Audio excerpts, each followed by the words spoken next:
राजस्थान विधानसभा का मानसून सत्र जारी, सदन में गूंजे स्मार्ट मीटर के मामला।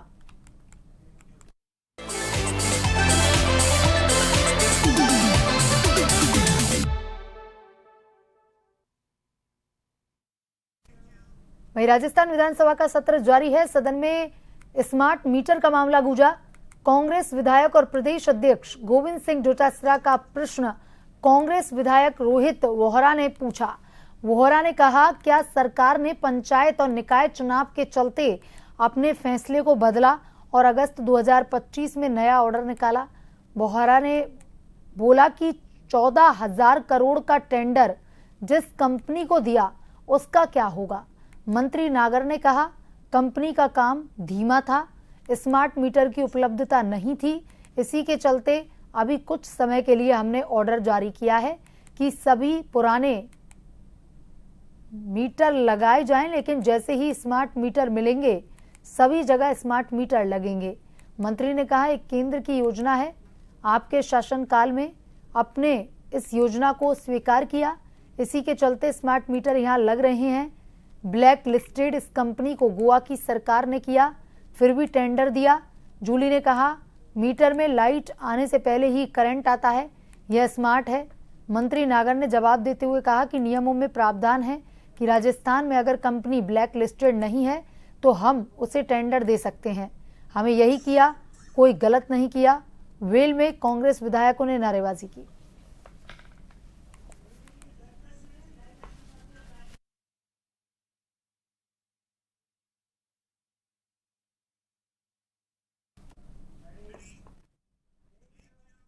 और इसी खबर पर ज्यादा जानकारी के साथ राजस्थान विधानसभा के बाहर से हमारे संवाददाता दशरथ हमसे लाइव जुड़ चुके हैं। दशरथ, राजस्थान विधानसभा का मानसून सत्र जारी है, आज दूसरा दिन है, कल छुट्टी थी, इसकी वजह से आज दूसरा दिन है, लेकिन आज विधानसभा में स्मार्ट मीटर का मुद्दा गूंजा है और इसको लेकर हंगामा भी विपक्ष द्वारा किया गया है, क्या कुछ अपडेट?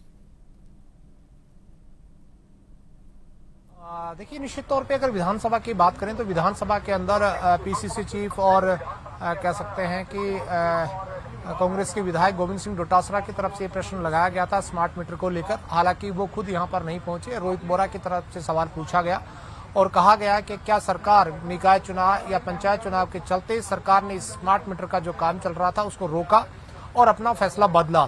साथ ही रोहित वोहरा ने कहा कि 14,000 करोड़ का जो टेंडर किसी कंपनी को दिया गया, उस टेंडर का अब क्या होगा? इसके बाद मंत्री नागर ने जवाब देते हुए कहा कि ये केंद्र सरकार की स्कीम है, कांग्रेस के शासनकाल में इस योजना को स्वीकार किया गया, उस योजना को उस समय स्वीकार किया गया था, हमारी सरकार ने इसको टेंडर किया और टेंडर करने के बाद में पहले जो प्रावधान थे ये कि सरकारी कार्यालय में 25% ही स्मार्ट मीटर लगेंगे और उसके बाद आगे लगेंगे, लेकिन कुछ समय के लिए कंपनी के पास इन मीटर्स की उपलब्धता नहीं थी। ऐसे में हमने एक नया संशोधन इसमें किया कि कुछ समय के लिए अगर किसी को आवश्यकता है तो पुराने मीटर लगाए जाएं, लेकिन जैसे ही उपलब्धता होगी प्रदेश में स्मार्ट मीटर लगेंगे। इस पर रोहित वोहरा ने कहा, साथ ही नेता प्रतिपक्ष टीकाराम जूली ने कहा कि गोवा सरकार की तरफ से जिस कंपनी को ब्लैक लिस्टेड किया गया उसी कंपनी को 14,000 करोड़ का टेंडर दिया गया। इस पर सत्तापक्ष और विपक्ष आमने सामने हुआ। सत्तापक्ष की तरफ से भी मंत्री के साथ ही संसदीय कार्य मंत्री ने भी अपनी बात रखी, जिसके बाद सदन के अंदर वेल में आकर कांग्रेस के विधायकों ने विरोध जताया, नारेबाजी की और उसके बाद सदन से वॉकआउट किया। वॉकआउट करने के बाद संसदीय कार्य मंत्री ने कहा कि कांग्रेस अपना पाप है वो ढकना चाहती है, कांग्रेस के शासनकाल में इस स्कीम को स्वीकार किया गया और अब ये इससे दूर भागना चाहते हैं। जिसके बाद नेता प्रतिपक्ष टीकाराम जूली वापस सदन के अंदर लौटे और उन्होंने कहा कि हमारे पीछे से क्या बोलते हो, सामने से बोल। इस पर आपस में तकरार भी हुई।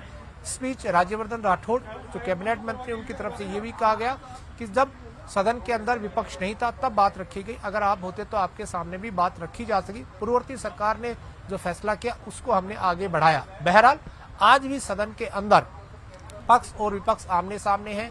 एक दिन पहले हमने सोमवार को देखा कि सोमवार को भी कांग्रेस की तरफ से एक इशू उठाया गया था और आज कांग्रेस की तरफ से झालावाड़ जिले के अंदर जो स्कूल का हादसा हुआ था उसको लेकर सदन की कार्यवाही से पहले विरोध जताया गया, मृतक बच्चों को श्रद्धांजलि दी गई और कांग्रेस विधायक जो है वो आज सदन के अंदर काली पट्टी बांधकर बैठे। श्वेता जी दशरथ, तमाम जानकारी के